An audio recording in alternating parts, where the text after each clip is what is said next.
चला, आज एका अशा अद्भुत, प्राचीन आणि पवित्र ठिकाणाबद्दल बोलूया, जे भारतातल्या लाखो भाविकांसाठी एक मोठं श्रद्धेचं केंद्र आहे. आणि ते ठिकाण म्हणजे श्रीशैलम. पण श्रीशैलम इतकं खास का मानलं जातं? याचं उत्तर आहे ना, ते एका मोठ्या प्रश्नामध्येच दडलेलं आहे. म्हणजे भारताच्या एवढ्या मोठ्या आध्यात्मिक परंपरेत हे स्थान एकदम वेगळं, एकदम अद्वितीय का आहे? चला, यामागचं रहस्य काय आहे तेच बघूया. तर सगळ्यात आधी हे बघूया की हे ठिकाण आहे तरी कुठे. विचार करा, आंध्र प्रदेशातल्या घनदाट नल्लमलाच्या जंगलात कृष्णा नदीच्या पवित्र काठावर वसलेलं आहे हे एक अद्भुत प्राचीन तीर्थक्षेत्र. खरं सांगायचं तर निसर्गाच्या कुशीतलं हे मंदिर पाहिलं ना की मन अगदी शांत होऊन जातं.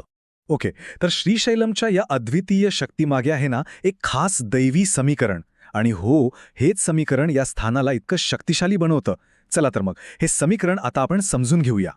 तर मग रहस्य काय आहे? रहस्य हे आहे की श्रीशैलम हे दोन दैवी शक्तींचं संगम स्थान आहे.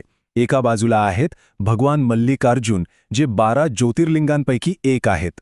आणि दुसऱ्या बाजूला आहेत देवी भ्रामरांबा, ज्या 18 मुख्य शक्तिपीठांपैकी एक मानल्या जातात. विचार करा, शिव आणि शक्ती दोघंही इथे एकत्र विराजमान आहेत.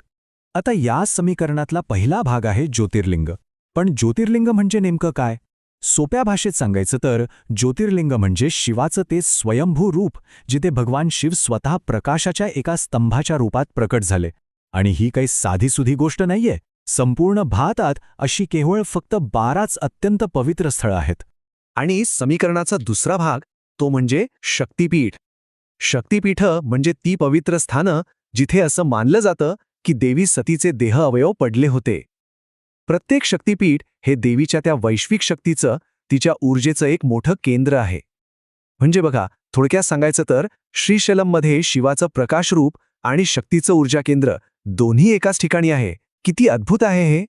बरं, या संकल्पना तर आता आपल्याला समजल्या. चला तर मग आता या देवतांच्या नावांच्या मागे दडलेल्या सुंदर आणि तितक्याच शक्तिशाली कथा जाणून घेऊया. इथं भगवान शिवांना एका खास नावानं ओळखलं जातं, मल्लिकार्जुन. या नावामागे इतका सुंदर अर्थ दडलाय ना. मल्लिका म्हणजे दुसरं तिसरं कोणी नाही तर स्वतः देवी पार्वती. आणि अर्जुन हे भगवान शिवाचंच एक नाव आहे. म्हणजे बघा, हे नाव म्हणजे शिव आणि पार्वतीच्या त्या अतूट नात्याचं, त्यांच्या एकरूपतेचं प्रतीक आहे. आणि आता देवीच्या नावाची कथा, ही तर तिच्या शौर्याची गाथाच आहे. पौराणिक कथेनुसार एकदा एका असुरानं खूप थैमान घातलं होतं. तेव्हा देवीनं काय केलं असेल कल्पना करा. तिनं चक्क हजारो लाखो मधमाशांचं म्हणजे भ्रमरांचं रूप घेतलं आणि त्या राक्षसाचा नायनाट केला. म्हणूनच तिला भ्रामरांबा असं म्हणतात, म्हणजे भ्रमरांची आई. पण एक प्रश्न मनात येतो की हे दोन्ही देव इथे आलेच कसे? यामागे खूप सुंदर कथा आहे.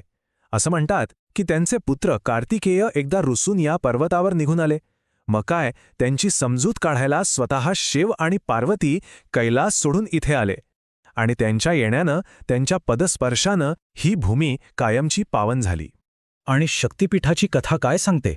तर असं मानलं जातं की याच पवित्र ठिकाणी देवी सतीचा गळा म्हणजेच कंठ पडला होता. आणि यामुळेच श्रीशैलमला एका महाशक्तिपीठाचा दर्जा मिळाला. म्हणजे बघा, एका बाजूला कौटुंबिक प्रेमाची एक हळूवार कथा आणि दुसऱ्या बाजूला वैश्विक त्यागाची एक महान गाथा. दोन्ही कथा याच एका भूमीशी जोडलेल्या आहेत. तर या सगळ्या गोष्टींमुळे, ह्या सगळ्या कथांमुळे श्रीशैलमची तीर्थयात्रा इतकी खास, इतकी शक्तिशाली का आहे, हे आता आपल्या लक्षात यायला लागेल.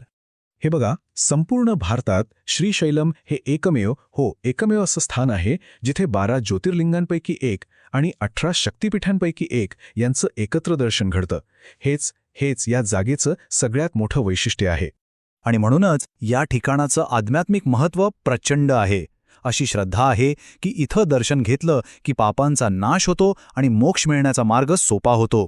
आणि हो, विशेषतः महाशिवरात्री, नवरात्री आणि संपूर्ण श्रावण महिन्यात तर इथे भक्तांची एकच गर्दी उसळते. पण थांबा, गोष्ट येथेच संपत नाही. ह्या आध्यात्मिक अनुभवाला एक सुंदर जोड मिळते, ती म्हणजे इथल्या निसर्ग सौंदर्याची. विचार करा, नल्लमल्लाच्या त्या घनदाट जंगलातून जाणारा तो घाट रस्ता आणि कृष्णा नदीचं ते विशाल पात्र, हा सगळा प्रवासच इतका सुंदर आहे की तो आयुष्यभर लक्षात राहतो. तर मग शेवटी एकच प्रश्न उरतो नाही का? एकाच ठिकाणी, एकाच तीर्थयात्रेत शिवाचं तेज आणि शक्तीची ऊर्जा अनुभवणं आणि त्याचवेळी निसर्गाच्या त्या अद्भुत सौंदर्यानं मंत्रमुग्ध होणं. यापेक्षा अधिक पवित्र आणि परिपूर्ण अनुभव दुसरा कोणता असू शकतो? खरंच श्रीशैलम हे फक्त एक मंदिर नाहीये, तर तो एक दुहेरी आशीर्वादाचा अनुभव आहे.